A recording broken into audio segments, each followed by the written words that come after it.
Hello everyone, welcome back to my channel. আমার চ্যানেলে কার্তিক পুজোর ভিডিওটা তোমাদের সঙ্গে অলরেডি শেয়ার করেছি, আর আজকে তোমাদের সঙ্গে শেয়ার করব ওই দিনকের মেনুতে কি কি ছিল। তো খাবার জায়গায় গিয়ে দেখলাম অভিক কাকাই পরিবেশনের কাজে হাত লাগিয়েছে, সেটা নিয়ে আমরা একটু হাসাহাসি করছিলাম আর পেছনে লাগছিলাম। তারপর তো বেচারা লজ্জা পেয়ে ওখান থেকে চলেই গেল।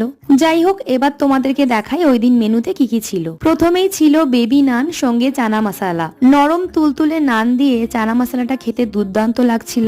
তারপর ছিল কাশ্মীরি পোলাও সঙ্গে ফুলকপির রসা আর স্টাফড কাশ্মীরি আলুর দম। পোলাও দিয়ে এই আলুর দমটা খেতে ব্যক্তিগতভাবে আমার ভীষণ ভালো লেগেছে। একদম শেষ পাতে ছিল জলপাইয়ের চাটনি, পাঁপড় ভাজা, পায়েস আর রসগোল্লা। এমনিতেই নিরামিষ খাবার দাবার আমার খুব পছন্দের, তাই ওই দিনের প্রত্যেকটা রান্নাই আমার ভীষণ ভালো লেগেছে। ভিডিওটা কেমন লাগলো অবশ্যই কমেন্ট করে জানিও, আর যদি ভালো লেগে থাকে তাহলে একটা লাইক করে দিও। নতুন কোনো ভিডিও নিয়ে দেখা হচ্ছে তোমাদের সঙ্গে খুব তাড়াতাড়ি। টাটা।